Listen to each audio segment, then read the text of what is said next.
శ్రీనివాస్ రెడ్డి గారు ఎలా చూస్తా ఉన్నారు? అంటే బీసీలు తప్ప ఇంకెవరు నాకు పెద్దగా అవసరం లేదనేటువంటి వాదనతో తీర్మానం ముందుకొచ్చేందుకు చాలా పెద్ద ఎత్తున స్కోప్ అయితే కనిపిస్తూ ఉంది, వినిపిస్తూ ఉంది కూడా. దీన్ని మీ బీఆర్ఎస్ పార్టీ ఏ విధంగా చూస్తుంది? శ్రీనివాస్ రెడ్డి గారు మీట్లో ఉన్నారు. తెలంగాణ రాష్ట్రంలో మనకు కాంగ్రెస్ పార్టీ అధికారంలో ఉంది. కాంగ్రెస్ పార్టీ ఆయనని ఎమ్మెల్సీగా నిలబెట్టింది. కాంగ్రెస్ పార్టీ దీనికి అంతటి కారణం ఎవరంటే రేవంత్ రెడ్డి. రేవంత్ రెడ్డి కావాలని ఒక ప్రజలను దృష్టి మళ్లించడం కోసం ఒక ఆడుతున్నటువంటి నాటకంలో భాగం ఇది. ఇప్పుడు మనం ఏమంటాం, ఎంతసేపు కులాల కుళ్ళను కడిగేద్దాం, అంబేద్కర్ ఆశయాలు సాధిద్దాం అని చెప్పేసి మనం అనుకుంటున్నాం. తర్వాత అదే పనిగా ఎమ్మెల్సీగా పోటీ చేసినప్పుడు ఆయన అన్ని వర్గాల ప్రజలను ఓటేయమని కోరిండు. నాకు ఒక బీసీ వర్గమే ఓటేయాలి, మా మున్నూరు కాపులే ఓటేయాలని చెప్పేసి ఎక్కడ కూడా అనలేదే. అన్నాడన్నా? ఇప్పుడు బీసీలలో చాలా కులాలు ఉన్నాయి, 221 పైన కులాలు ఉన్నాయి. అవన్నీ కూడా ఏకతాటికి వస్తలేదే. అందరు కూడా రాజకీయంగా పైకి రాలేదే. కొద్ది మంది మాత్రమే పైకి వస్తున్నారు. అయినా ప్రజాస్వామ్య పద్ధతిలో ఓటు ద్వారా గెలిచినటువంటి వాళ్ళని మనం కించపరచడం, తర్వాత అవమానపరచడం, తర్వాత నాకు ఓట్లే వద్దు, తర్వాత ఈ కులాలు ఈ రాష్ట్రంలో ఉండొద్దు అనే ఒక ధోరణి ఏదైతే ఉందో ఇది అహంకారపూరిత ధోరణిగా మేము భావిస్తా ఉంటాం.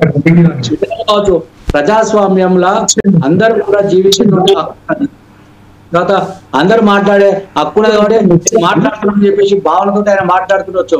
ఏది మాట్లాడినా ఆయనకు ఇప్పుడు ఒక ఎమ్మెల్సీ ఉంది కదా, పెద్దల సభ పోయి ఆయన మాట్లాడితే అయిపోయాయి. అక్కడనేమో పెదవులు మూసుకుంటాడు, బయటకు వచ్చేమో పెదవులు విప్పుతాడు. అంటే ఇది ఎక్కడిది ద్వంద్వ వైఖరి.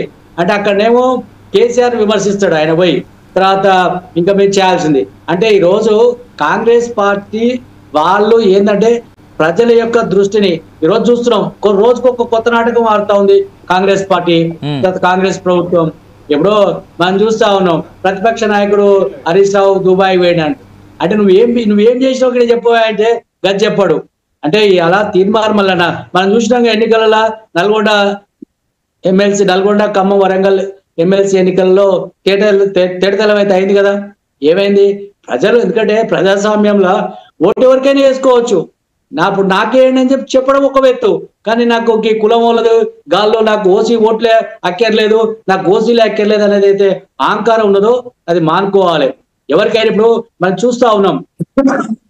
ఒక మాట శ్రీనివాస్ రెడ్డి గారు, మీరు హరీష్ రావు విషయం మీరు తీసుకొచ్చారు కాబట్టి ఒక మాట నేను అడుగుతా ఉన్నా. హరీష్ రావు గారే స్వయాన ఒప్పుకున్నాడు నేను దుబాయ్ పోయినా అనేటువంటిది. ఇక్కడ మీరు తప్పేం లేదు, ఆయన తప్పని ఎవరు అనట్లే.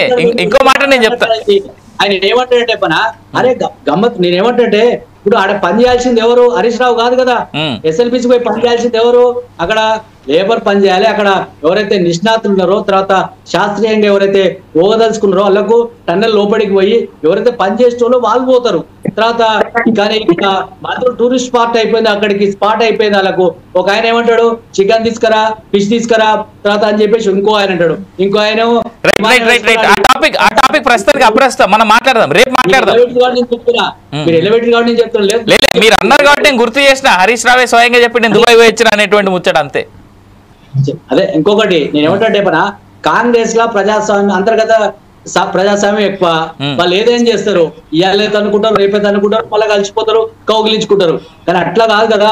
మేమేమంటే ఒక ప్రజాస్వామ్యంలో ఒక విలువైనటువంటి పట్టభద్రులు ఓటు చేస్తే గెలిచిన ఏం మాట్లాడాలి, ఏం మెసేజ్ ఇవ్వాలి, తర్వాత ఇక్కడ కులాల మధ్యన తర్వాత కుమ్లాట పెట్టి తర్వాత సృష్టించి గ్రామీణ ప్రాంతాల్లో ఇలా కావచ్చు, నేతన్న కావచ్చు, రెడ్డి అయినా కావచ్చు, వైశ్య అయినా కావచ్చు, ఒక అన్నదమ్ములు లెక్క కలిసి ఉన్నారు. కులాలు ఎక్కడ ఉన్నాయండి? వీళ్ళ పిల్లలు వాళ్ళు చేసుకుంటారు, వాళ్ళ పిల్లలు వీళ్ళు చేసుకుంటారు. కులాంతర వివాహాలు ఎన్నో జరుగుతూ ఉన్నాయి. బీసీ పిల్లలు రెడ్డి అయినా చేసుకుంటారు, రెడ్డి అయిన పిల్లలు బీసీ చేసుకుంటారు, తర్వాత రకరకాలు జరిగిపోతున్నాయి. కానీ ఇక్కడ ఏంటంటే ఒక రెచ్చగొట్టే ధోరణిలా ఈరోజు మంచిగా ఉన్నటువంటి గ్రామాల్లో చిచ్చు పెట్టడం కోసం, మంచిగా ఉన్నటువంటి గ్రామాల్లో బగ్గుమనే విధంగా చేయడం. నేను ఇప్పుడు ఇలా పోటీ చేసినాం, ఇక్కడ పూల రవీంద్ర గారు పోటీ చేసారు, ఆయన గెలిస్తే మేము వద్దన్నామా? వద్దని ఎవరైతే అనలే కదా. ఇప్పుడు అందరు ఇప్పుడు ఏమిటంటే ఇప్పుడు మా దగ్గర అనేకం ఉంటుంది. ఇప్పుడు మనం ఇక్కడ చాలా మంది ఉన్నారు, వాళ్ళు ఏమన్నా జనరల్ సీట్లో పోటీ చేస్తే జనరల్ సీటు నువ్వు బీసీ ఎందుకు చేస్తున్నావు అని చెప్పేసి ఎవరన్నా ప్రశ్నించిరా? ఎవరైతే ప్రశ్నించలే కదా.